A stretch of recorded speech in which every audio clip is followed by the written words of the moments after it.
সুন্দর স্বাচ্ছন্দ্যপূর্ণ জীবন যাপনের তৌফিক দিয়া দিব।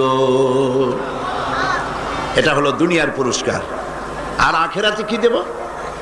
পুরস্কার যেই আমলে সালে করবে, কাজ করবে, পরকালে কি দিব? ওয়ালানাজজিয়ান্নাহুম আজরাহুম বিআহসানি মা কানু ইয়ামালুন। এবং কিয়ামতের দিন তারা যে দুনিয়ায় ভালো ভালো কাজ করেছিল, এর জন্য আমি তাদেরকে কিয়ামতে পুরস্কৃত করব। এখানে কি নারী বাদ পড়ছে? মেয়ে লোক বাদ পড়েছে? পড়ে নাই। আবার আল্লাহ পাক বলছেন সূরা মুমিন, দেখুন, وَمَنْ عَمِلَ صَالِحًا مِّنْ ذَكَرٍ أَوْ أُنثَىٰ وَهُوَ مُؤْمِنٌ فَأُولَٰئِكَ يَدْخُلُونَ الْجَنَّةَ